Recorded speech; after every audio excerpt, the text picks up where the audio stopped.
자, 오늘은 신통기획 얘기 좀 해볼게요. 녹화를 해둘 테니까 나중에 혹시라도 수업 못 들으신 분들은 녹화 통해서 들으시면 될 것 같아요. 신통기획도 최근에 며칠 전이죠. 최근에 서울시가 신통기획을 이렇게 발표를 했더라고요. 한 달에 한 번씩 열어서 그래서 좀 더 많은 곳을 지정해 주려고 하는 것 같아요. 뭐 이거는 보도자료가 제가 저희 제투현 사이트에 올려놨으니까 보시면 될 것 같고요.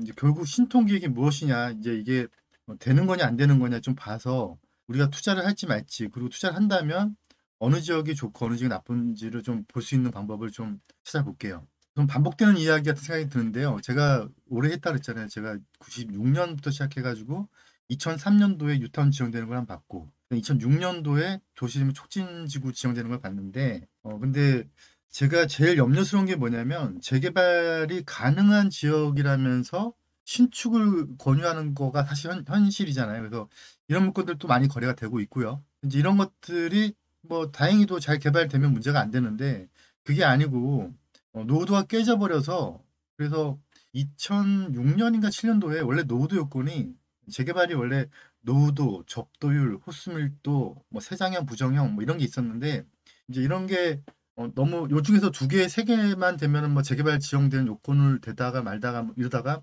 나중에 가서는 이제 법 시행령 고치면서 제가 정확하게 기억 안 나는데 2010년 정도쯤일 거예요. 노후도 요건이 필수 요건이 돼버렸단 말이에요. 그래서 지금은 신축이 밀고 들어오면 개발이 안 되는 거죠. 그래서 재개발을 막 나는 이런 실력자다라는 걸 홍보를 해서 손님들이 오면 신축 물건을 파는 게 현실이고 제가 나중에 한번 더 보여드릴 테지만 작년에 해드렸죠. 왜 신축 물건이 그 사람들이 돈을 버는 구조인지 소비자들 그걸 산 사람들이 돈을 버는 구조가 아니고 그래서 이 신축 물건을 권유하는 것이 현실인데 근데 제가 이게 보면 이게 고스톱을 치는데 룰을 모르고 좀 치는 느낌이 좀 들어요. 그래서 이게 잘못하면은 정말 낡은 빌라 하나 아니, 새 빌라죠. 낡은 지역에 새 빌라 하나 가지고 있는 꼴이 돼버릴 수 있어서 좀 조심하셔야 되는 거죠. 그래서 이제 우리가 알고 있는 이 룰은 도시민 중앙이 정비법이니까 도시민 중앙 정비법의 룰을 잘 따라가야겠죠. 우선은요. 어쩔 수 없이.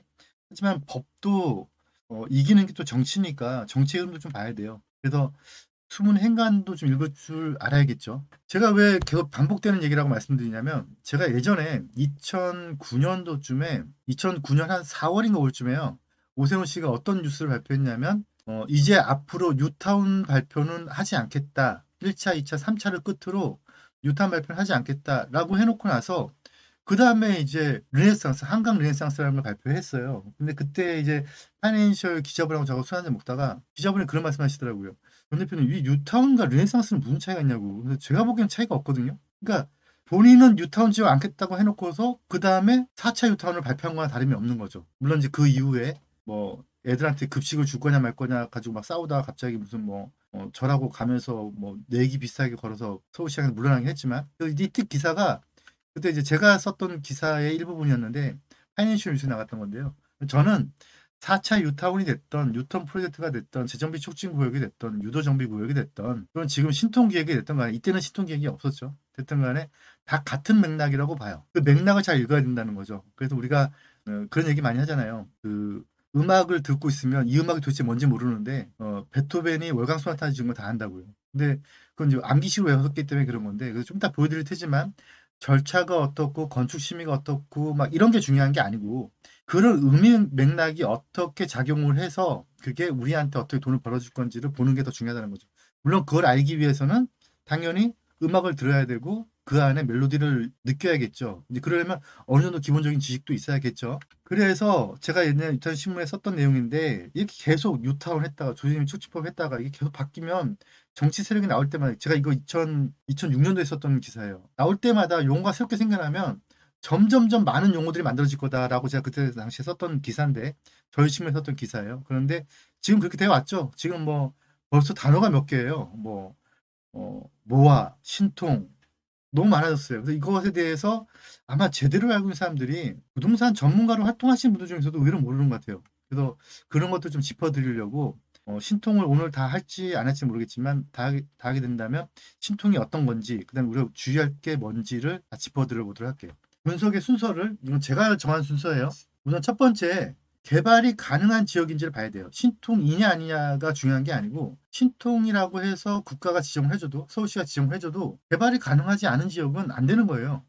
어떤 분들은 이런 말씀 하시더라고요. 노후도 요건이 되면 개발이 된다. 근데요, 그거는 노후 됐느냐 안 됐느냐, 그 다음에 개발이 지정이 가능하냐 안 하느냐 얘기지, 토지 등 소유자의 생각은 다를 수 있다는 거죠. 거기는 분명히 노후화가 됐고요. 개발도 임박해 있으면 분명해요. 그런데 토지 등 소유자가 실험 안 하는 거거든요. 근데 그래서 이 개발이 가능한 지역이라는 이 표현은 단순하게 노후도 요건을 따지는 게 아니고요. 그 주민들의 니즈도 있어야 돼요. 제가 이제 이런 얘기할 때 제일 많이 비유드리는 게 경동시장이거든요. 경동시장은요, 지금도 가서 보시면 알겠지만 기와집이에요. 그런데 거기 개발이 안 돼요. 왜 안 되냐면 뭐 한 달 매출이 막 뭐 1억, 5억, 10억이 넘어가는 그 기와집 몇 채가 돼요. 그런 소상공인들이. 이런 사람들은 이 그 낡은 창고 같은 데서 물량만 왔다 갔다 해도 한 달에 1억씩을 버는데 개발하겠다고 한 뭐 5년 쉬어봐요. 그러면 어마어마한 마이너스이기 때문에 개발이 안 되는 거죠. 그래서 개발이 가능한 지역이다라는 걸 볼 때는 노후도만 보는 게 아니고 그 동네 사람들의 니즈도 반드시 봐야 돼요. 그다음 또 하나가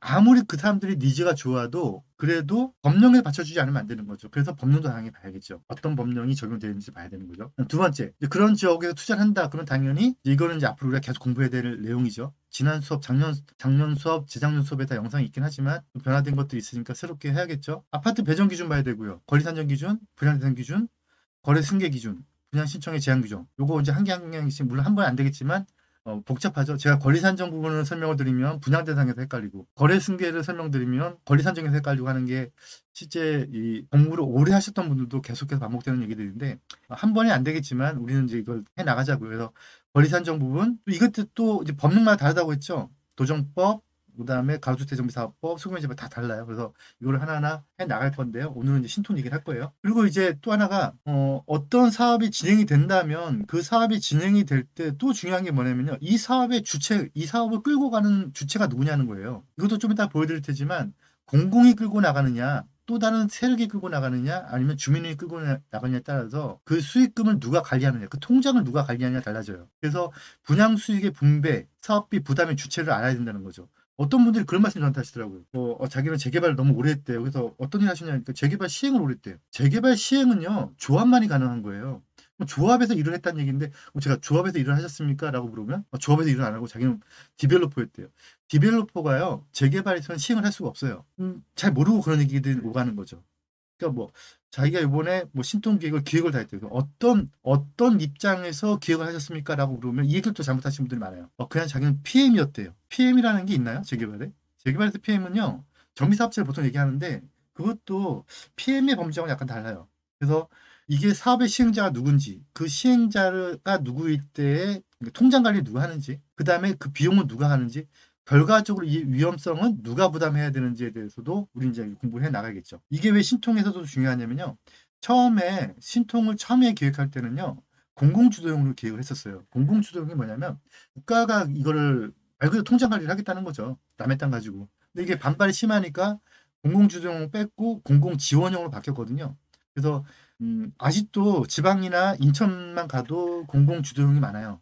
공공주도형이냐 공공지원형이냐에 따라서 분양 수익의 분배 구조라든가 관리 처분의 방법, 그다음에 사업비 부담의 구조가 다르다는 거죠. 그리고 당연히 위험 요소도 다르고. 공공이 주도한다는 뜻은 공공이 위험 요소를 안겠다는 뜻이 될 수 있는 거고요.